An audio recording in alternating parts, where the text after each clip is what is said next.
Hey Ronnie, it's Pastor Pat at Samaritan's Purse. Just wanted to see how you guys are doing. Hopefully you and Beth are doing pretty good. We've got a meeting coming your way next week, and we'd love to see you guys there.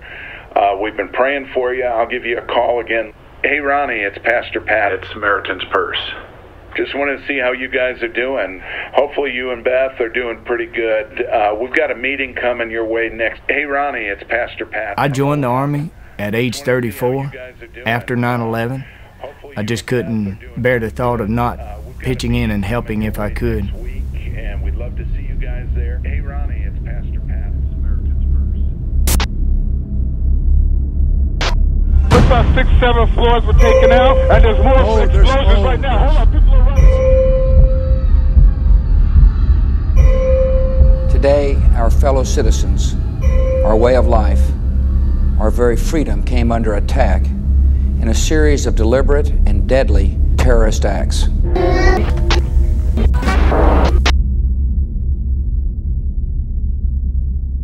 I'd been working as a paramedic for 13, 14 years, and I knew I had a lot of medical experience in trauma, and if we were in war, I felt like I could definitely contribute as a medic in the U.S. Army.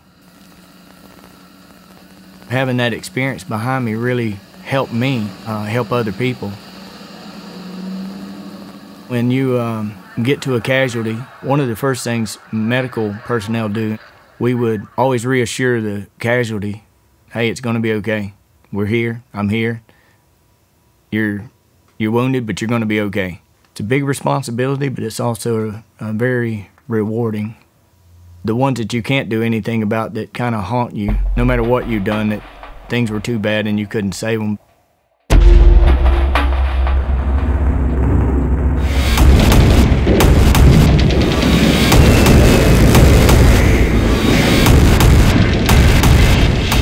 The first time he deployed, it was me taking care of everything. I did what I had to do, put on my happy Army wife face, and we did it.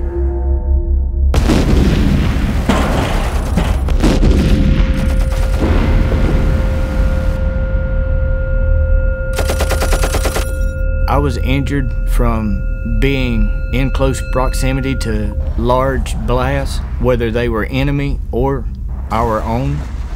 It was multiple concussions, time and time again.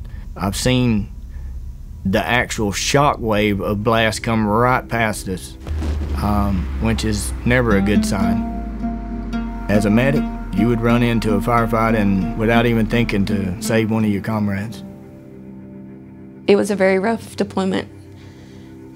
He wasn't himself. He started having lots of memory problems. And his mood was different. He didn't have a lot of empathy. And that was not my husband. I knew he was meant to be a soldier, but it was taking a toll on him, physically, mentally. So when I came out of my second deployment, which was Afghanistan in 2006, I got assigned as an instructor at Fort Sam Houston in Texas. I would just go blank in the middle of talking, in the middle of teaching my class. I'd have to ask people around me, what was I saying? What was I just talking about? As the years passed, I would still tell the doctors. I'd go to a doctor and tell them, look, I'm not right. He deployed again in 2011 and 12, and that's when his friend was killed. Ronnie had to escort him back home to be buried. He went back to his deployment, and it just went downhill. It was getting so bad he couldn't really drive. He would get lost. Even with GPS, he wouldn't know where he was supposed to go or where a building was that he had always went to. He would call me at home and say, Beth, I don't know how to get here.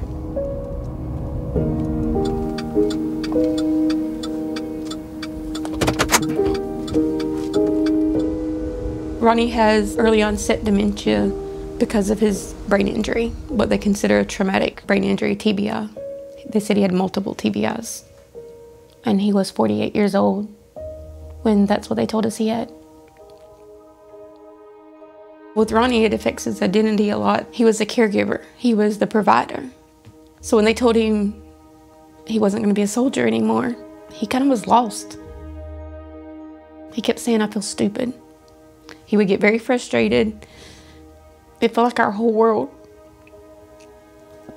was just torn apart, because he would say things and do things and not remember them. He don't remember most of our kids. Sorry.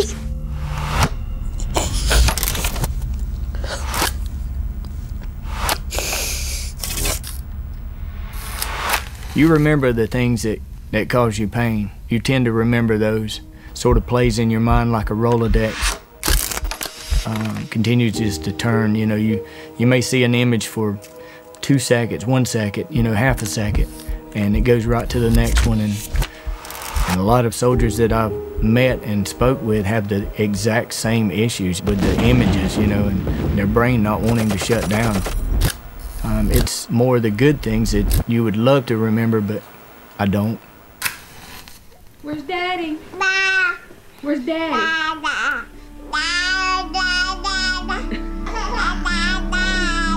I try hard. I try to, you know, focus on an image that I don't want to forget, you know, whether it's a fishing trip, a kid graduating, whatever it may be, you know. I try to, you know, say I'm going to remember that, but some of it just kind of passes with time, you know.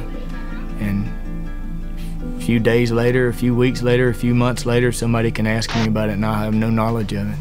That's probably one of the most hurtful things, is not being able to remember things that you want to remember. It causes me a lot of heartache. No patty cake. Be so sick.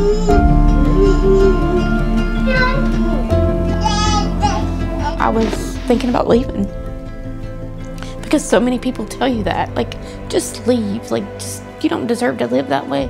And it wasn't like it was bad, it was just hard. You know, that ain't what you signed up for. Y'all look at all these presents. Smile. Smile real pretty, feel bad. Ham cut, turkey cut. My cousin is a pastor's wife, so I called her. I'm like, what do? I just want to walk away and not feel nothing. And she said, you got to start praying. She gave me scriptures. She prayed on the phone with me. So that's what I did. God, I need something. I need him to be saved. I need him to lead our family in faith. I can't do this by myself. Because I really felt like the weight of the world was on me. I think I was in a dark place, headed in a darker place, and I'm not the same man that she married before. Some of me's still there and some of me's not, you know. I think we were kind of living under the same roof as different people. Well, it's 3 a.m. again, I should really get some sleep. But every time I try to lay my head, I'm right back overseas. I can feel the emptiness start creeping back again on this long, lonely night. I was probably going on this trip to Operation Heal Our Patriots more for my wife than I was myself. But once I got there, I realized it was way more for me than it was for her. I was not expecting the greeting we got. The whole town was there. You were just feeling love. It was like family. Probably one of the most touching things that I had ever been a part of. It definitely made me look at things a little different. It was a huge turning point, I think, in my life. And me and my wife both came back from Operation Heal Our Patriots with a new perspective on life.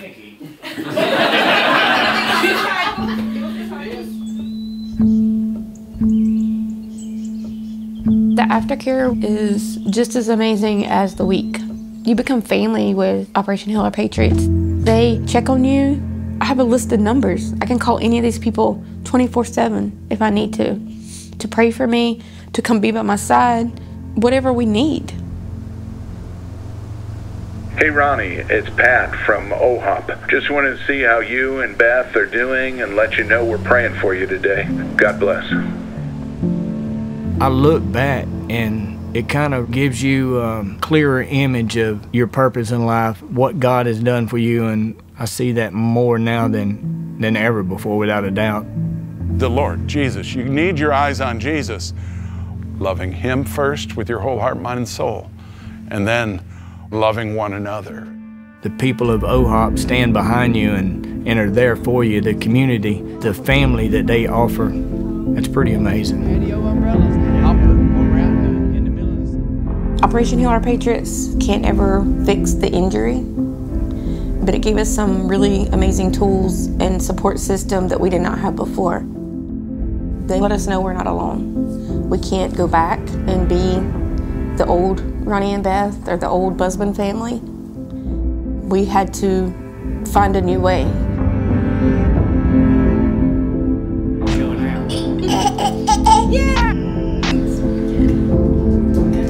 Operation Heal Our Patriots did for me, and does for me, what I would do for my patients. You know, reinforce it, it's gonna be okay.